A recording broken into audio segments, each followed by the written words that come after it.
അമ്മേ നാരായണ, ദേവി നാരായണ, ലക്ഷ്മി നാരായണ, ഭദ്രേ ജയ.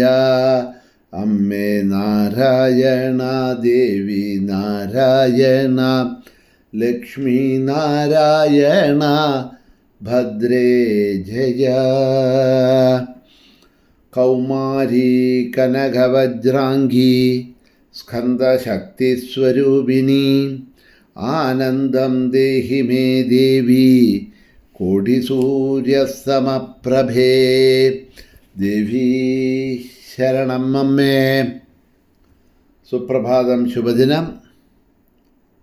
എല്ലാ ധന്യാത്മാക്കൾക്കും പുലർകാല വന്ദനം. ശ്രീമദ് ദേവി ഭാഗവത നിത്യപാരായണ പരമ്പരയുടെ ഇന്നത്തെ യജ്ഞവേദിയിലേക്ക് സുസ്വാഗതം. ഹരിശ്ചന്ദ്രചരിതം 20-ാമത്തെ അധ്യായമാണ് അവലോകനം ചെയ്തുകൊണ്ടുവരുന്നത്. തൻ്റെ വാക്ക് സത്യമാക്കാൻ ദിവസം മാത്രം ബാക്കിയിരിക്കെ ബ്രാഹ്മണനോട് സത്യം ചെയ്ത ദക്ഷിണയായി തരാമെന്ന് പറഞ്ഞ 2.5 ഭാരം സ്വർണം എപ്രകാരമാണ് കൊടുക്കുക എന്ന ചിന്തയിലായി ഹരിശ്ചന്ദ്രൻ. ഇനി ജീവത്യാഗം ചെയ്തു എന്ന് പറഞ്ഞാലും അത് ഇതിൽ നിന്നും, ഈ സത്യത്തിൽ നിന്നും രക്ഷപ്പെടാനുള്ള ഒരു മാർഗമാവില്ല.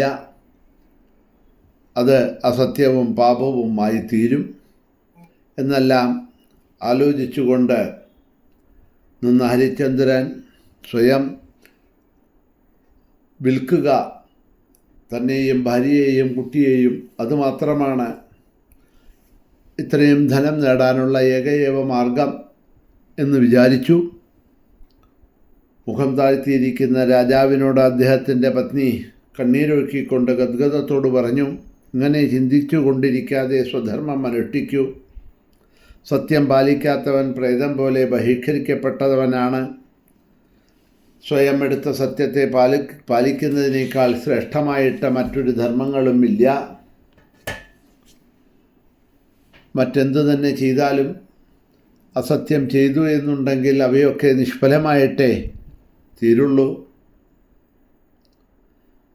ഈ ഭവസാഗരം തരണം ചെയ്യാനുള്ള ഉപായം തന്നെ സത്യമാണ്.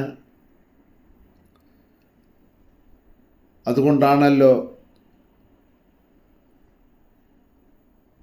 ആ സത്യത്തെ പരിപാലിക്കാത്തവരെ അധപ്പതിക്കുന്നത്.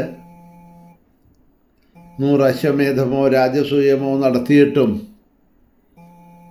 യയാതി മഹാരാജാവ് ഒരൊറ്റ തവണ അസത്യം പറഞ്ഞതുകൊണ്ട് സ്വർഗത്തിൽ നിന്നും ഭ്രഷ്ടനായില്ലേ എന്നൊക്കെയാണ് പറയണത്. കേട്ട ഹരിശ്ചന്ദ്രൻ പറയണു, വംശം നിലനിർത്തുന്നതിന് ഈ ബാലനുണ്ടല്ലോ, നീ എന്തോ പറയാൻ ആഗ്രഹിക്കുന്നുണ്ടല്ലോ, എന്താണ് എന്നുള്ളത് പറയൂ എന്ന് പറഞ്ഞപ്പോഴാണ് പറഞ്ഞത്, അദ്ദേഹത്തിൻ്റെ പത്നി, അങ്ങ് സത്യം തെറ്റിക്കരുത്.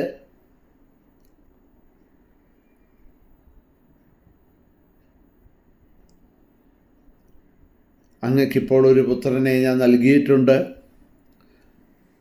അത് നൽകിക്കഴിഞ്ഞ നിലയ്ക്ക് എന്നെ വിറ്റ് പണം വാങ്ങി ബ്രാഹ്മണന് ദക്ഷിണയായിട്ട് നൽകിയാലും എന്നാണ് പറയണത്. ഇത് കേട്ടപ്പോൾ രാജാവ് ആകെ തളർന്നു. ബോധം കെട്ടുപോയി എന്നൊക്കെയാണ് പറയണത്. ബോധം വന്നപ്പോൾ അത്യന്തം ദുഃഖിതനായി വിലപിക്കാൻ തുടങ്ങി. നീ പറഞ്ഞ വാക്ക്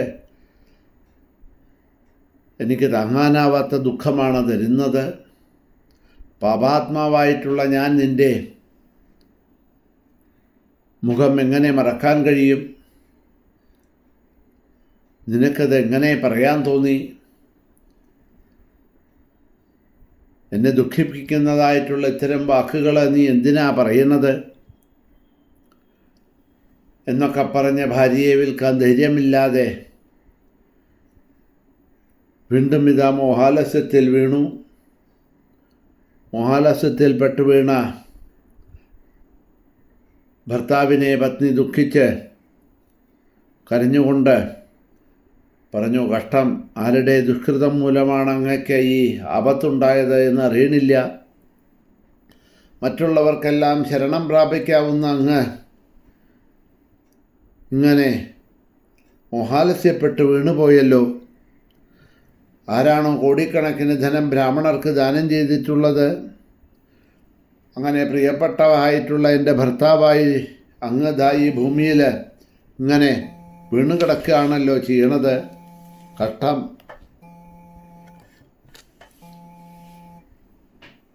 വിധിയെ പഴിച്ചുകൊണ്ട് പറയണു, ഹേ വിധി, ഈ രാജാവ് എൻ്റെ ഭർത്താവ് എന്ത് തെറ്റാ ചെയ്തിട്ടുള്ളത്? ഇന്ദ്രനും ഉപേന്ദ്രനും തുല്യനായി ഇദ്ദേഹത്തെ എന്തുകൊണ്ടാണ് ഈ ദുരവസ്ഥയിൽ തള്ളിയിട്ടിരിക്കുന്നത് എന്നൊക്കെ പറഞ്ഞ് വിലപിച്ചുകൊണ്ട് മോഹാലസ്യപ്പെട്ടുകൊണ്ട് ഭൂമിയിലേക്ക് വീണു. ഭർത്താവിൻ്റെ ദുഃഖഭാരം താങ്ങാനാവാതെ തളർന്ന് അദ്ദേഹത്തിൻ്റെ പത്നിയും ഭൂമിയിൽ വീണു എന്നാണ് പറയണത്. അത് കണ്ടിട്ടും വിശപ്പ് സഹിക്കാനാവാതെ മകൻ, ചെറിയ കുട്ടിയെ ആ വിശപ്പ്, എന്തെങ്കിലും ആഹാരം തരൂ അമ്മേ, എന്തെങ്കിലും ഭക്ഷണം തരൂ എന്നൊക്കെ പറഞ്ഞ് ഇതാ ആർത്തനായിക്കൊണ്ട് വിശന്ന് വലഞ്ഞ ആ കുട്ടിയും അവരുടെ അടുത്തു നിന്ന് കരയുകയാണ്. സൂര്യവംശത്തിൽ ജനിച്ച് പ്രഖ്യാതനായിട്ടുള്ള രാജസൂയം നടത്തിയ ഹരിശ്ചന്ദ്രൻ്റെ ഗതിയാണ് ഇവിടെ വിവരിക്കുന്നത്. വിശ്വാമിത്രനും വസിഷ്ഠനും കൂടി നടന്ന ഒരു പന്തയത്തിന് വേണ്ടിയിട്ട് ഇവിടെ അതീവ ദുഃഖം സഹിക്കേണ്ടി വരുന്നത് ഹരിശ്ചന്ദ്രനാണ് എന്ന് നമ്മൾ മറക്കരുത്. വസിഷ്ഠനും മഹാജ്ഞാനിയാണ്, വിശ്വാമിത്രനും മഹാജ്ഞാനിയാണ്, മഹർഷിയാണ്.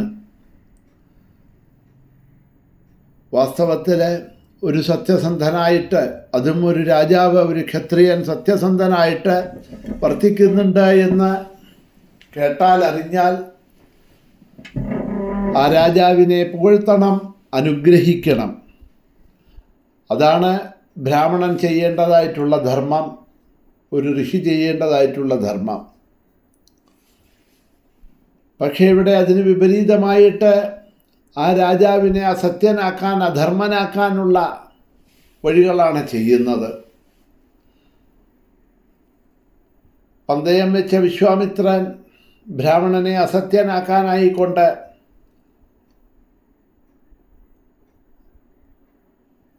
ഇതാ തൻ്റെ മോഹമായിയെ വെച്ചുകൊണ്ട് ഹരിശ്ചന്ദ്രനെ ദുഃഖിപ്പിക്കണു. സർവസ്വവും പിടിച്ചെടുത്തു. ഇപ്പോൾ ഇത് അദ്ദേഹത്തിൻ്റെ ഭാര്യ ദുഃഖിതയായിരിക്കണു. ഒന്നുമറിയാത്ത പുത്രനും ഇതാ വിശന്ന് വലഞ്ഞ് കരഞ്ഞുകൊണ്ട് നിൽക്കുകയാണ്. ഒരു പന്തയത്തിൻ്റെ കാരണം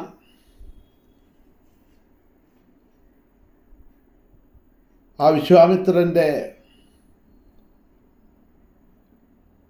വസിഷ്ഠനോടുള്ള വൈരം കാരണം അതിൻ്റെ ദുഃഖഫലം അനുഭവിക്കേണ്ടി വന്നത് ഇവിടെ ഹരിശ്ചന്ദ്രനാണ് എന്ന് പറയുകയാണ്. ഇതോടുകൂടിയിട്ട് 20-ാമത്തെ അധ്യായം ഇവിടെ സമർപ്പിക്കുന്നു. നാളെ മുതൽ തുടർന്നു കൊണ്ട് 21-ാമത്തെ അധ്യായത്തിലേക്ക് പോകാം. ശ്രീ മഹാദേവ്യൈ നമഃ.